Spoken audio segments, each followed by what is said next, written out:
एक नगर में रिंकू खरगोश और भल्लू भालू रहते थे। दोनों में बहुत अच्छी दोस्ती थी। रिंकू को जंगल में जाने का काम पड़ता था। वहाँ पर एक चालाक और बदमाश पिग्गी रहता था। वो खरगोशों को लेकर शेरा को बेच देता था। पिग्गी जंगल में मिलने वाले खरगोशों को रास्ता भटका देता था और फिर उन्हें पकड़ लेता था। ऐसे ही एक दिन भल्लू और रिंकू जंगल में गए। भल्लू एक पेड़ के नीचे बैठ गया और रिंकू आगे चला गया। पिग्गी उसको छुप कर देखता है। वाह, ये तो बहुत ही अच्छा शिकार है। और पिग्गी रिंकू के पास जाता है। अरे खरगोश भाई, कहाँ घूम रहे हो? मैं तो किसी काम से आया हूँ। आप कौन हैं? मुझे लगता है आप रास्ता भटक गए हैं। मैं यहाँ पर सबकी मदद करता हूँ, खासकर खरगोशों की। लेकिन मुझे मदद की जरूरत नहीं है। ये सुनकर पिग्गी को गुस्सा आता है, लेकिन वो हंसने का दिखावा करता है। सोच लो खरगोश, कहीं लेने के देने पड़ जाएं। लेकिन भल्लू वहाँ आ जाता है। उसे देखकर पिग्गी चुप हो जाता है। क्या हुआ? आप परेशान कर रहे हैं मेरे दोस्त को? नहीं नहीं जी, मैं पास में ही हूँ। अगर मदद लगे तो बुलाना। दोनों दोस्त वापस नगर आ जाते हैं, लेकिन भल्लू को पिग्गी की बात खटक रही थी। रिंकू, वो पिग्गी बदमाश है। तुम्हें उसे जान का खतरा हो सकता है। मुझे भी गलत आदमी लग रहा था, लेकिन मुझे तो जंगल जाना ही पड़ता है। इस बार तो तुम थे, अगली बार क्या होगा? मेरे पास एक आइडिया है। भल्लू रिंकू को एक अलार्म घंटी देता है। रिंकू उस अलार्म घंटी को अपने गले में पहन लेता है और थोड़े दिनों बाद वो फिर से जंगल जाता है और थोड़ी ही दूर में उसे पिग्गी मिलता है। आज मैं तुम्हें नहीं छोड़ूंगा। आज तो तुम्हारा बड़ा भालू दोस्त भी नहीं है जो तुम्हें बचा पाए। किसने कहा कि मेरा दोस्त मेरे पास नहीं है? पिग्गी रिंकू को पकड़ने के लिए आगे बढ़ता है। रिंकू अलार्म घंटी का बटन दबा देता है। भल्लू के पास अलार्म घंटी की तेज आवाज पहुंचती है। फिर भल्लू तुरंत ही रिंकू के पास पहुंच जाता है। पिग्गी भल्लू को देखकर डर जाता है और भल्लू गुस्से में पिग्गी की पिटाई कर देता है। भल्लू और रिंकू की सूझबूझ से अब पिग्गी पकड़ा जाता है और जंगल के रास्ते जाने वाली सभी जानवर सुरक्षित महसूस करते हैं। इस तरह से भल्लू और रिंकू की बड़ी मुसीबत में भी बड़ी समझदारी काम आई। सुंदर जंगल में शेरा का बहुत आतंक था। सभी जानवर उसके गुस्से से बहुत डरते थे। उसी जंगल में एक समझदार खरगोश रिंकू रहता था।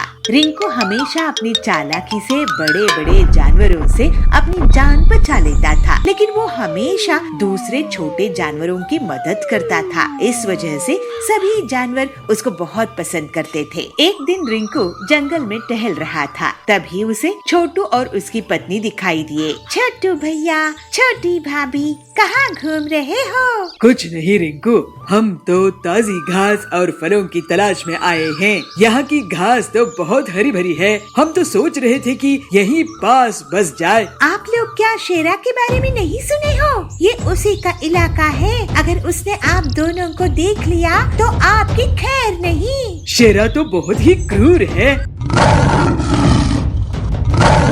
तभी वहाँ शेरा का दहाड़ने की आवाज आती है और सब डर जाते हैं। सुनिए जी, ये तो शेरा की दहाड़ है। अब क्या होगा? आप दोनों उस पेड़ के पीछे से भाग जाओ। और फिर दोनों पति पत्नी एक पेड़ के पीछे से भाग जाते हैं। रिंकू खरगोश, यहाँ पर 2 जानवर आए थे। मैं उनका शिकार करने आया हूँ। क्या तुमने उन्हें देखा है? जी शेरा जी, मैंने उन्हें उस रास्ते से जाते हुए देखा।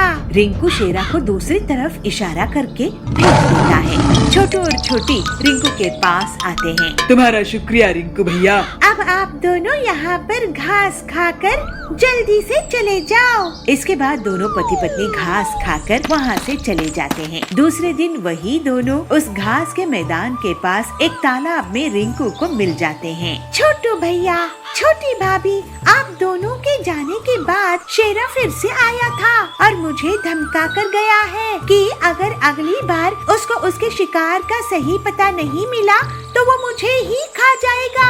आपने हमारी जान बचाने के लिए अपनी जान खतरे में डाली भैया, आपका बहुत धन्यवाद। दोनों पति पत्नी वहाँ से भाग जाते हैं तो शेर वहाँ पे आकर कहता है, रिंकू तू, मुझे यहाँ और भी जानवरों की आवाजें आ रही थी, तू किससे बात कर रहा था? जरा बताना मुझे, मेरी धमकी याद है ना?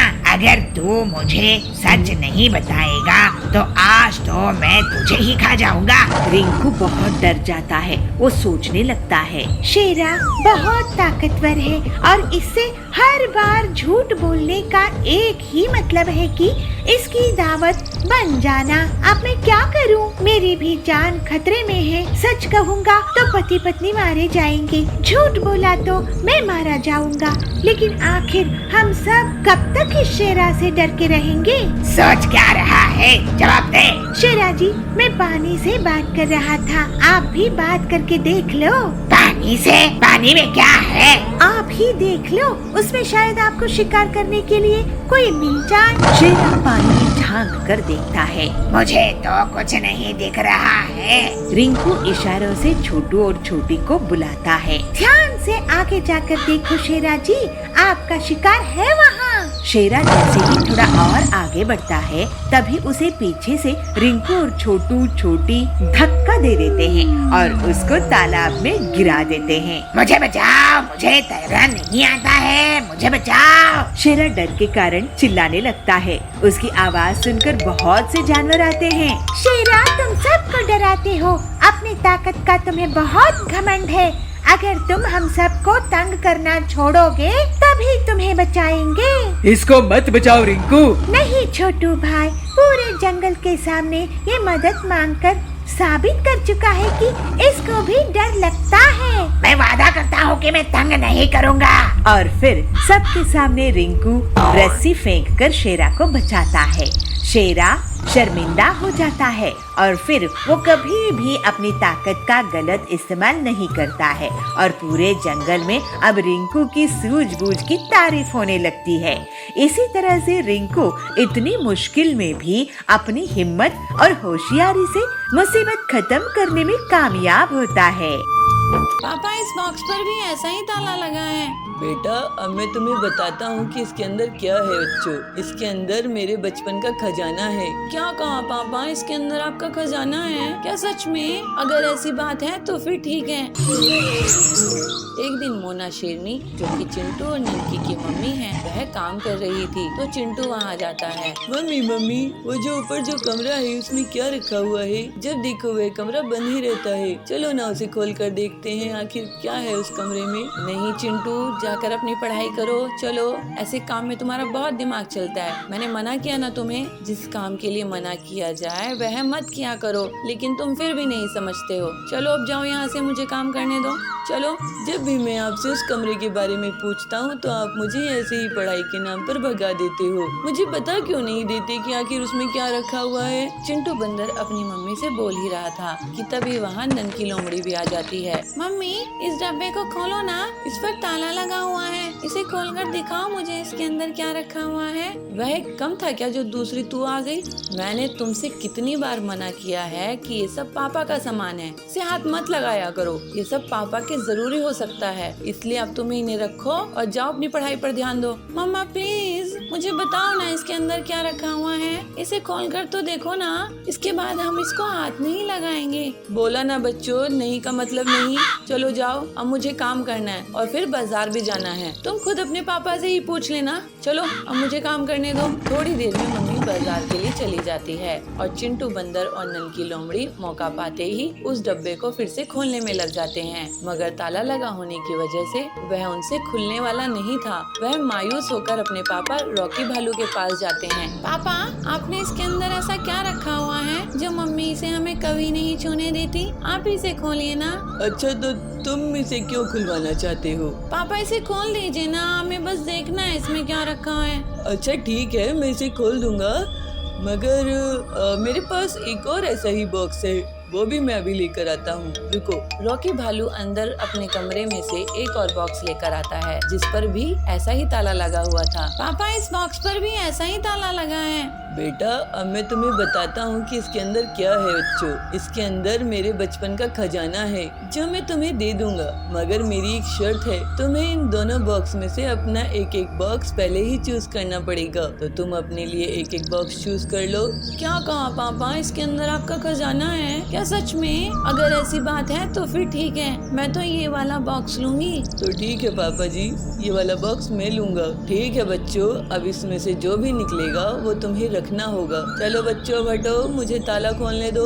रॉकी सबसे पहले चिंटू वाला बॉक्स खोलता है तो उसके अंदर बहुत सारी किताबें होती हैं, जिसे देखकर चिंटू बहुत उदास हो जाता है। फिर रॉकी ननकी वाला बॉक्स खोलता है तो उसके अंदर उसे बहुत सारे खिलौने मिलते हैं, जिसे देख चिंटू और उदास हो जाता है। तब ननकी अपने भाई को देखकर उससे कहती है, भाई क्या हुआ, आप उदास क्यों हो रहे हो? आप तो मेरे भाई हो और जो मेरा है वो आपका भी तो है ना, और जो आपका है वो मेरा है, तो ये खिलौने भी तो आपके हुए ना। चिंटू ये सुनकर बहुत खुश होता है। भैया अब साथ में इन किताबों को हम पढ़ेंगे और इन खिलौने से भी खेलेंगे। हाँ ननकी, हम पापा के खजाने से बहुत मस्ती करेंगे। तुम तो सच में बहुत समझदार हो मेरे बच्चों।